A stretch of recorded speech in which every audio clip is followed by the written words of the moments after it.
The dark side, beyond the wrestling ring. A shocking murder-suicide. How did we know that Chris Benoit would turn into a monster? Pro wrestlers dying young, and allegations of drug abuse. The steroids started, the drugs started, prescription drugs, because of the injuries.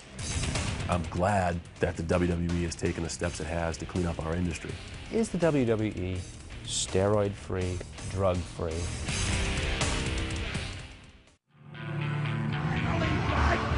Finally, Chris Benoit has become the heavyweight champion of this world. In the fall of 2005, following the year he wore the championship belt, professional wrestler Chris Benoit was at the top of his game.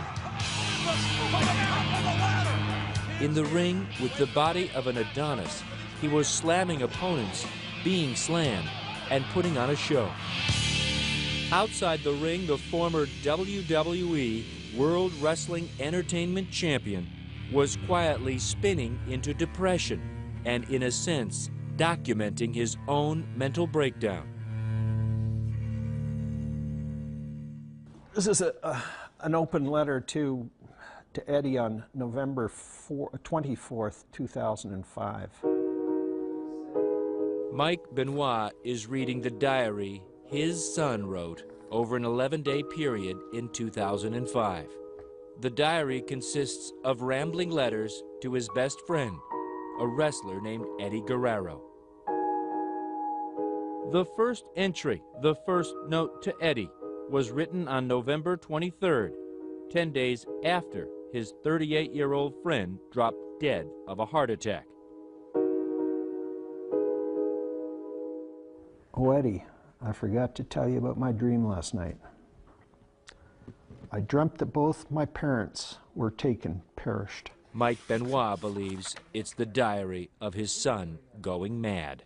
And Nancy and I were trying to get to her parents in Daytona to save them because we felt that they were being taken next. And these people after them were very powerful people, high-ranking people. When we got to Daytona, it was too late. Her parents were gone too, perished. We just didn't understand this was going on at that time in Chris's life.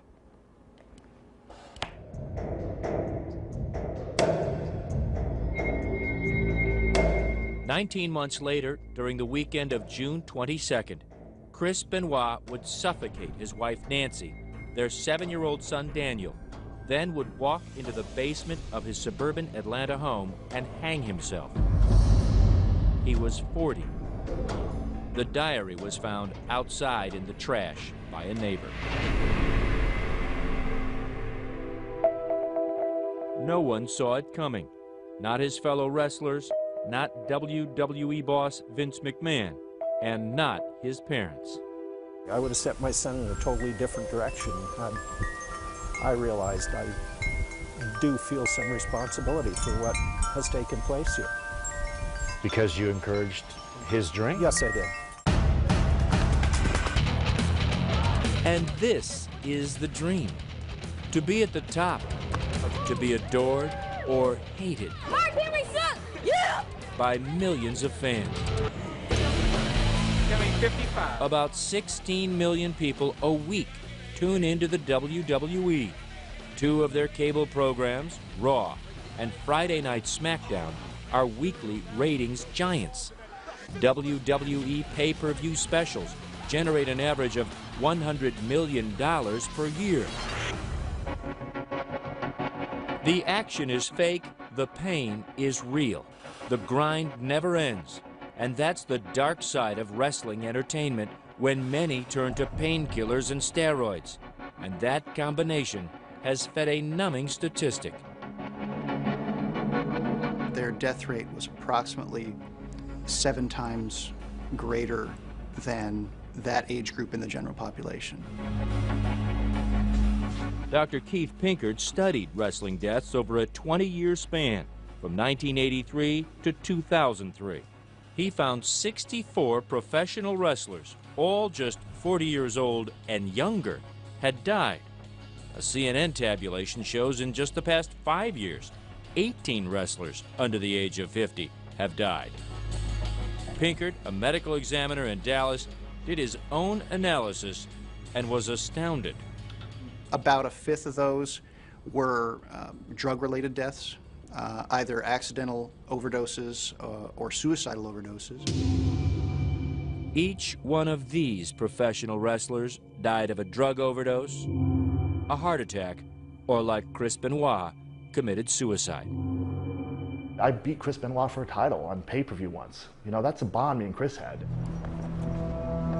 Chris Kanyon is one of those wrestlers who calls himself a survivor.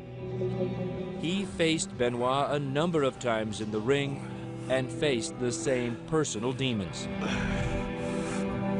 September 14, 2003, I took 50 sleeping pills and tried to kill myself. So I could be another one of those statistics. I very well could have been. Even Benoit, who once wore the championship belt, had he not killed his family, his suicide alone might have gone virtually unnoticed. But that spectacular crime has now gotten the attention of Congress and the public, and is again turning up the heat on the man who sits atop the world of professional wrestling. Vince McMahon is chairman of World Wrestling Entertainment. His wife Linda is the CEO. Together, they are the business of professional wrestling. Nothing from the WWE, under any set of circumstances, had anything at all to do with Chris Benoit murdering his family. How did we know that Chris Benoit would turn into a monster? In this hour, you will see the real side of fake wrestling. The ringmaster again under fire, performers who pump their bodies with drugs, and a mother who considered killing herself and her 2 children to escape life in the ring. And the only reason I didn't do it is because I couldn't guarantee that we would all die.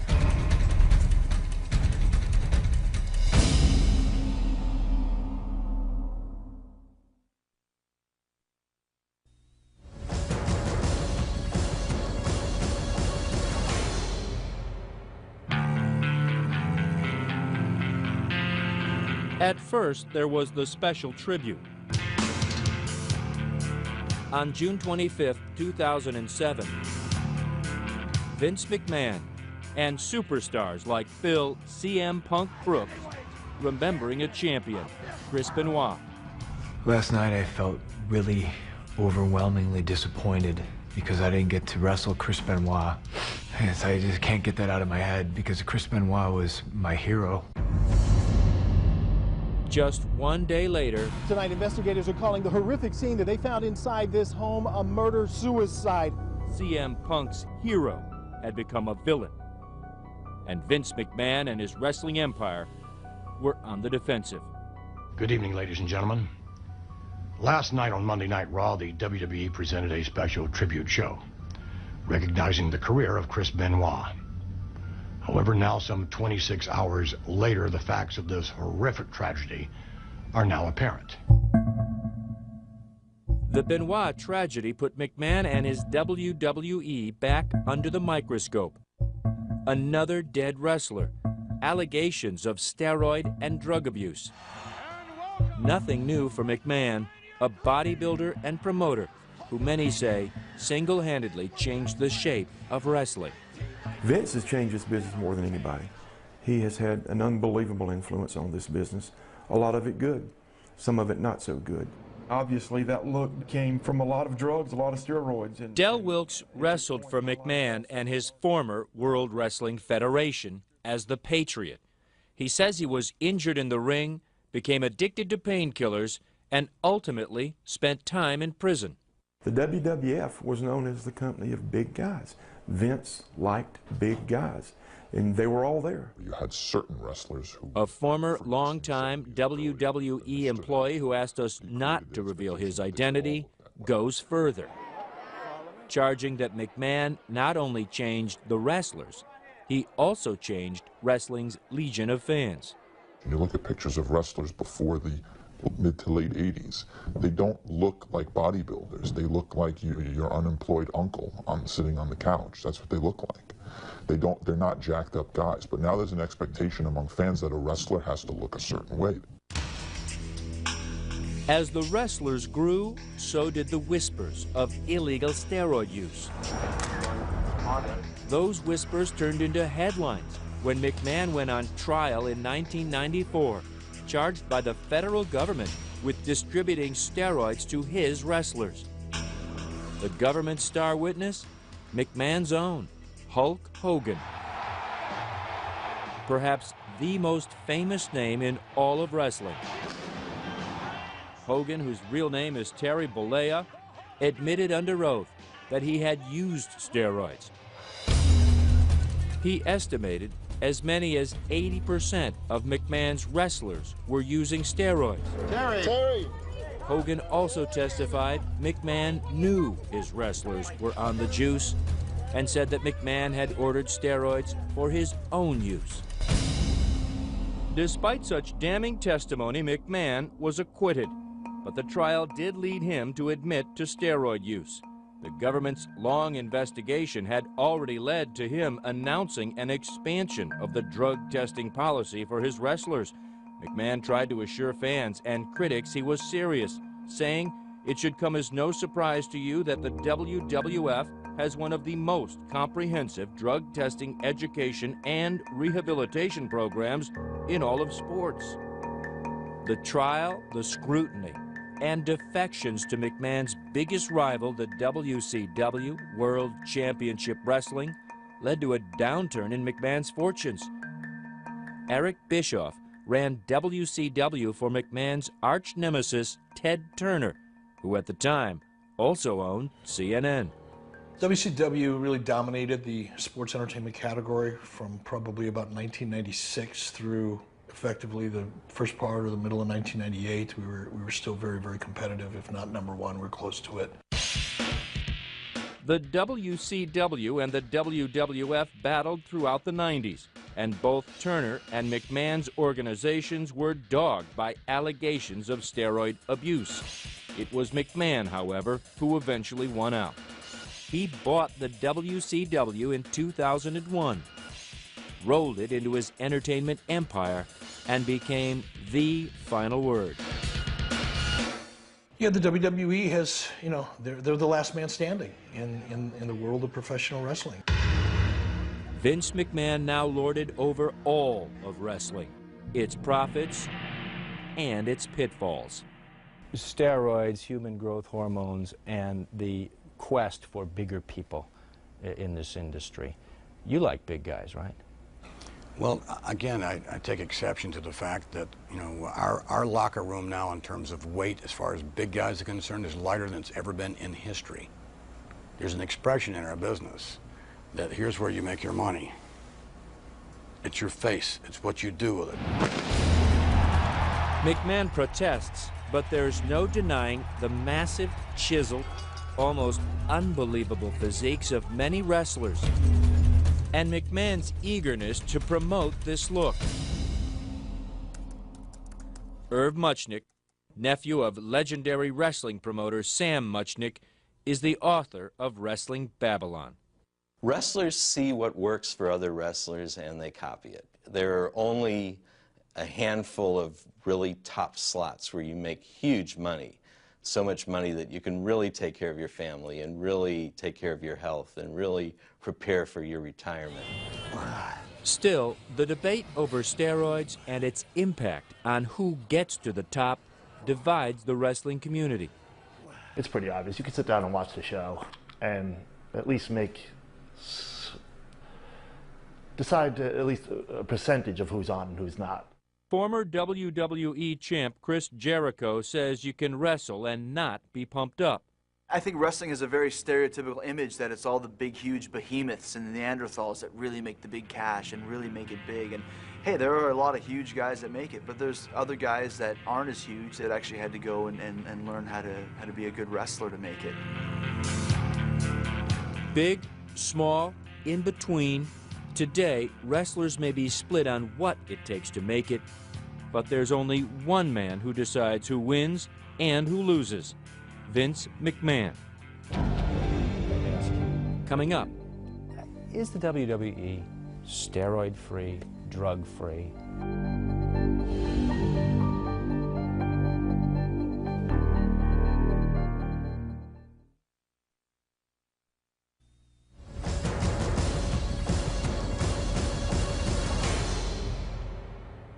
That's Chris as a 15-year-old standing in the Rocky Mountains. He started lifting weights at the age of about 13 in the basement, and he would not go out. If the guys called and said, come on out and hang out, he'd say, no, gotta lift my weights. Even at age 13, Chris Benoit already knew what he wanted to be. It was really a passion, and he wanted to be a professional wrestler. Michael Benoit did not share that passion, but he loved his son. The weights were a present for Chris. I dread the time that I even bought the weight set. You look back in your life and look at the mistakes you've made. That was the biggest mistake I ever made. Young Benoit's passion turned to obsession. He grew stronger, bigger, and on weekends, he would convince his father to let him drive the 3 hours from his home in Edmonton, Alberta, to Calgary, the very heart of Canada's wrestling empire. He really thought a fellow by the name of the Dynamite Kid, that became his idol, and really his wrestling style, he really followed the Dynamite Kid. Looking back, Mike Benoit believes allowing Chris to idolize the Dynamite Kid was an even bigger mistake. It started with the verbal abuse and, you know, putting me down in front of other people. Michelle Smadu was just a teenager when she met and fell in love with Tom Billington, the Dynamite Kid. They married, had a child, and soon after, Michelle says the Dynamite Kid began to explode. He certainly wasn't the guy you fell in love with. No. He was the gentleman that kicked out his wife and 3-week-old baby. And do you blame it all on the steroids? Yes. Tom Billington came to Canada from Manchester, England to become a pro wrestler. Like Chris Benoit, Billington was a small man in a big man's ring. For the first time, they were allowing a smaller person to come in and take those top spots. The bigger he got, the more fame he gained, the more in demand he was. From Canada, the Dynamite Kid moved up to McMahon's WWF. He became one half of the British Bulldog tag team, but behind the scenes, he was crumbling. The steroids started, the drug use, prescription drugs, because of the injuries, and which also starts with the alcohol. Michelle says at home the kid was out of control, at one time dragging her by the hair, holding a gun to her face. It became so bad that I just wanted to get out, and the way I was going to get out was I put my 2 children on the bed, the master bed, Bronwyn and Merrick, and Tom had a lot of guns, so I went to get his gun, and I wanted to shoot Bronwyn and Merrick, and then myself. And the only reason I didn't do it is because I couldn't guarantee that we would all die. Michelle never told her husband what you have just heard. The night before this interview, she finally told her children. I can't imagine how tough that was to tell them. Did they look at you differently? Well, there was a lot of tears, and we didn't say anything. It was a quiet acceptance. They know that something horrible went on during the marriage. The marriage ended in 1991 when Michelle bought her husband a one-way ticket from Canada back to Manchester, England. This is the Dynamite Kid today. Tom Billington now lives in a public housing apartment outside Manchester. He has lost the use of his legs. A pin sticks out from one of his toes. He readily admits wrestling did this to him. Wrestling and the fact he ignored doctors who told him to stop. I need the money. I went back to wrestling because I needed the money.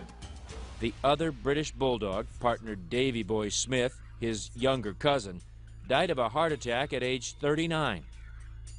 Billington, who was only 48 years old, says he might have suffered the same fate were it not for a drug overdose that led a doctor to discover an enlarged heart.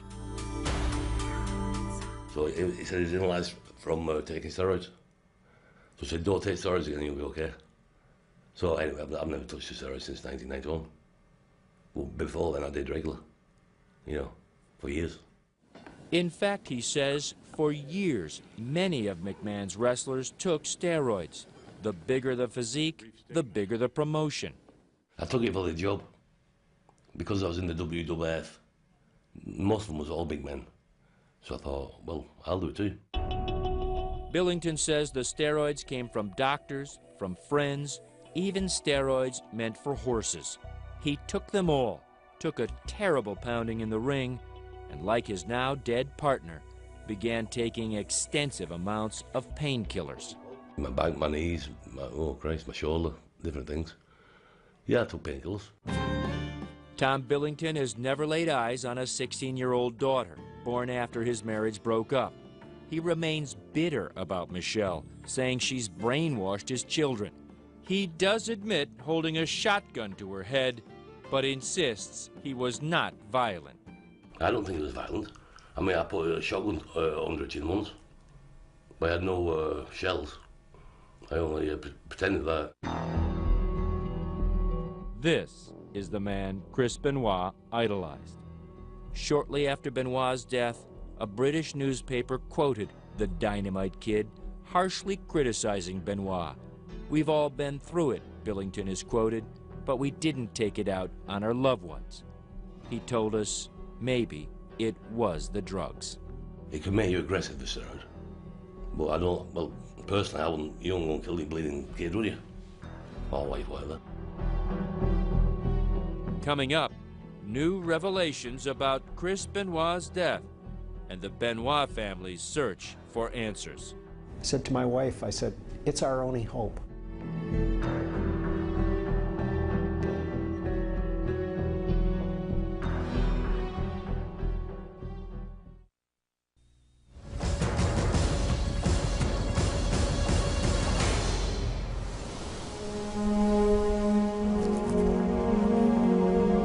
At his home outside Edmonton, Mike Benoit was in mourning.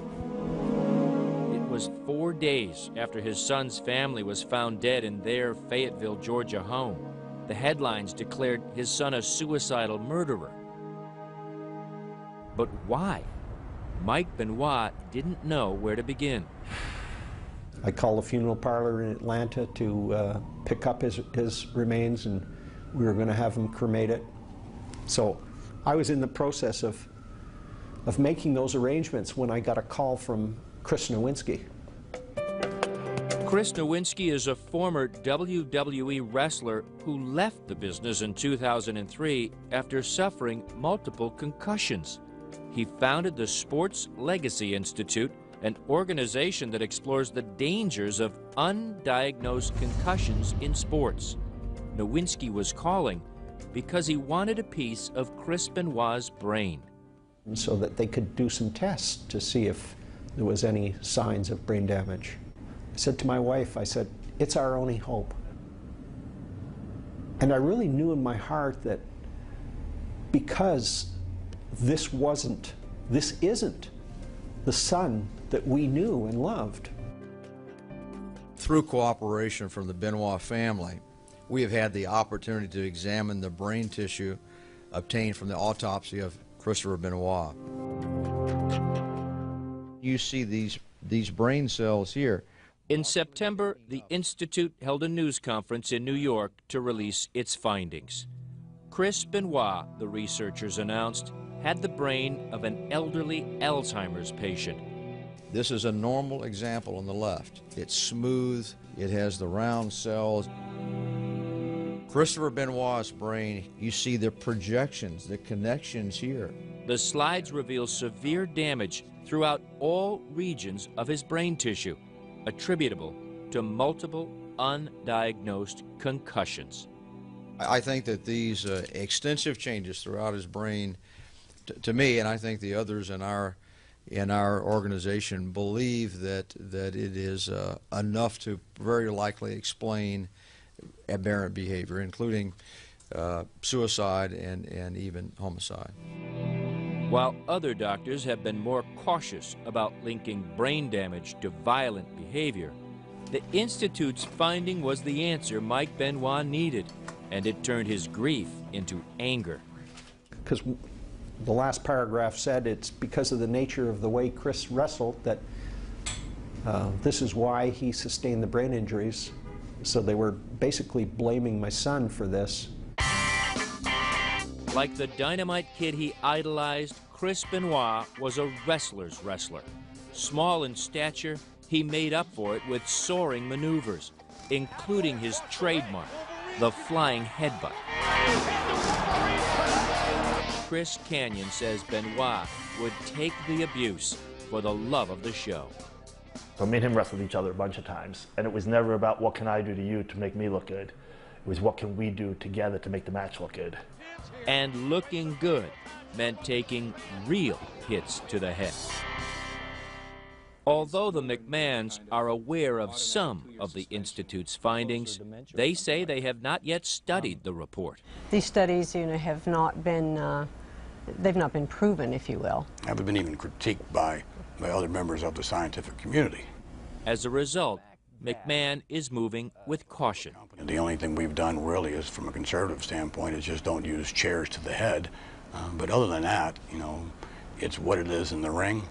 Accidents do occur. It's not ballet, as they say. He did have some kind of brain injury, to get back to that point.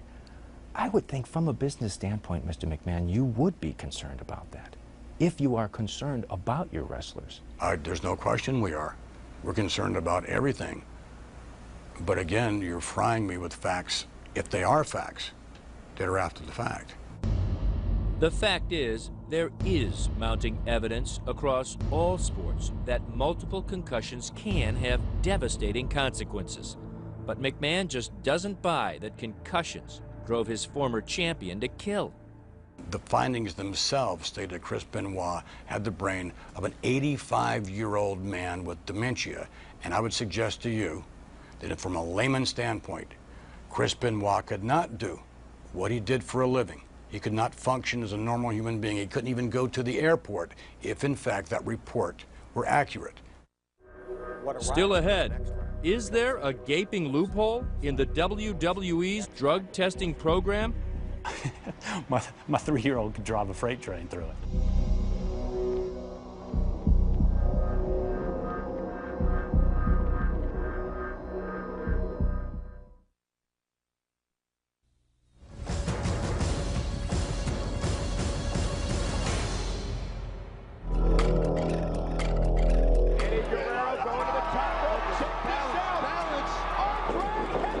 On November 13, 2005, wrestler Eddie Guerrero dropped dead of a heart attack in a Minneapolis hotel room.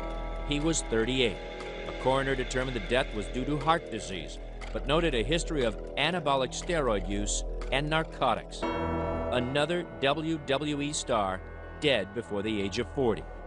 Vince McMahon needed to act. And once again, a drug testing policy was implemented, although it has many, many deficiencies in it, in my judgment. Dr. Gary Wadler is a world-renowned expert in the study of steroids, drugs, and athletes. He is also a longtime critic of McMahon. Wadler testified as an expert witness for the prosecution in the federal case against McMahon in 1994. During the government's investigation that led to that trial, McMahon announced the launch of what he called the most comprehensive drug testing in all of sports. McMahon says the program was successful for a while. The cost of that at that time, we were not a public company, was extraordinary. We suspended that. We had to compete. We lost money. It was a private company. We lost millions of dollars for more than 1 year. And quite frankly, did not have the funds to continue this program, and especially when our competition would not. More than a dozen years later, Wadler is convinced steroids and drugs remain rampant in the WWE. He is also convinced McMahon could clean it up with a serious drug testing program, which Wadler insists the WWE does not have. Well, certainly it's far, far, far short of where it needs to be. There is a gold standard, and I measure all these sporting activities and entertainment, if you will, activities against that gold standard, and it's miles apart. That gold standard exists here at the Olympic Training Facility in Colorado Springs, where Travis Tigert heads up the U.S. Anti-Doping Agency. Under his direction, athletes are randomly tested and, if caught just once, face a 2-year suspension from competition. If caught a second time, they can be banned for life. If there's a desire to have a truly effective anti-doping program and to be as clean as you possibly can be, I haven't seen any excuse that's been put forward up to this point why that can't be done. Like Wadler, Tigert believes McMahon and the WWE are not serious about running a clean program. He says look to the WWE's own policy. Performers who are caught are given only a warning for their first offense. A mere 30-day suspension for a second offense. You need to flunk a drug test 4 times before you are actually let go. Then there is the loophole. And that basically says, if you got a prescription, you're clean. Yeah, it's just a loophole in my mind that guts the entire program. You know, my 3-year-old could drive a freight train through it, to be quite honest, because it's so easy. Like many other wrestlers with the WWE, Chris Benoit found no problems getting a prescription. Authorities in Georgia say one of Benoit's doctors was prescribing a 10-month supply of anabolic steroids to the wrestler every 3 to 4 weeks. To his credit, to build a better drug testing program, Vince McMahon hired Dr. David Black, who helped the NFL develop its rigorous testing. Black says he was brought on to clean up the WWE. Were you apprehensive about stepping into the ring with these guys? Whether or not they would truly be serious and follow your recommendations? This has risk, yes. If I believed the talent were not going to cooperate, if I believed that the WWE was not sincere in this effort, then I've made a foolish decision. But I've listened. I have seen action follow verbiage. And I've seen the determination in Vince's eyes when he's told me, Dave, I want this deal addressed. Since the program began in February of 2006, more than 30 WWE wrestlers have been suspended, including 2 after our conversation with Vince McMahon. Dr. Black says twice that number have tested positive and been given a warning. Black's program includes random urine tests 4 times a year, no advance warning, and he says he has full authority with an outside medical consultant to determine if a prescription drug being used by a wrestler is necessary and legal. Black says he doesn't take orders from McMahon, but admits the program is not foolproof. He concedes that some of the huge bodies in the WWE were built in a pharmacy, not in a weight room. We are working towards making sure that all the physiques presented are natural. As a result, am I going to see smaller and smaller wrestlers in the ring? I think over time the impact of the program will be that we will see healthier wrestlers in the ring. Critics of McMahon say that does mean smaller wrestlers. This former employee, who wants to remain anonymous, sees that as a deliberate attempt to get steroids out of the headlines. When the steroid scandal first happened in the early 90s, and a lot of these guys came off the gas and they got smaller, the business also suffered. Now, he says, it's happening again. The death of Benoit, the death of Guerrero, the allegations of steroid use run amok, and a congressional committee asking questions. Suddenly, there are smaller WWE stars, one whose very gimmick is to be drug-free. When we come back... You're Mr. I'm straight edge. I'm straight edge. What the hell does that mean?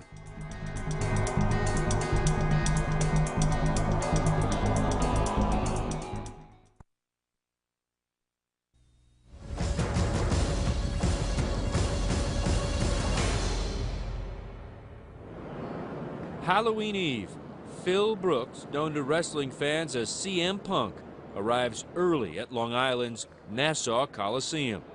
You wanna strap this on for me? Since winning the ECW title belt, Punk is more in demand than ever. And tonight, the company owned by Vince McMahon is putting on a pre-Halloween battle. What you got tonight? What, bro? Casey. See you, bro. Let's get him.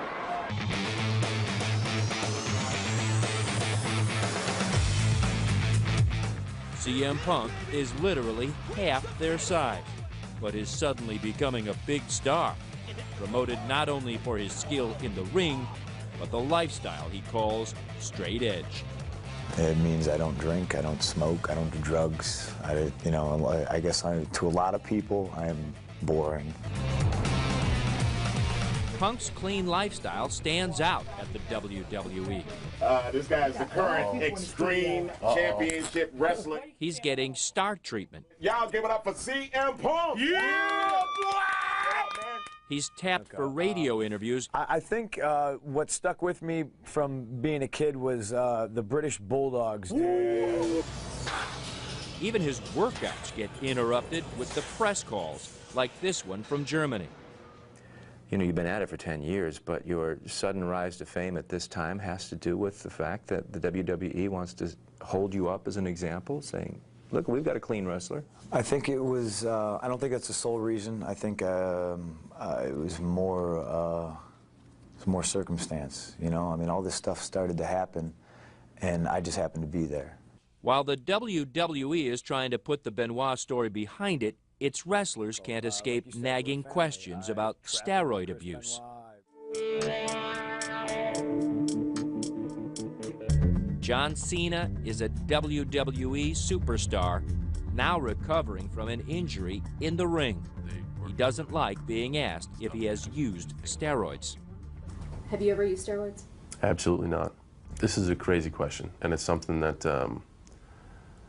it's tough to answer just because of the way society is now, the way people conceive things, because performance-enhancing drugs have got the spotlight, and it's a hot thing to talk about. The McMahons, Linda and Vince, insist their drug policy is for real, and the accusation that it's just for show to take the heat off is not true.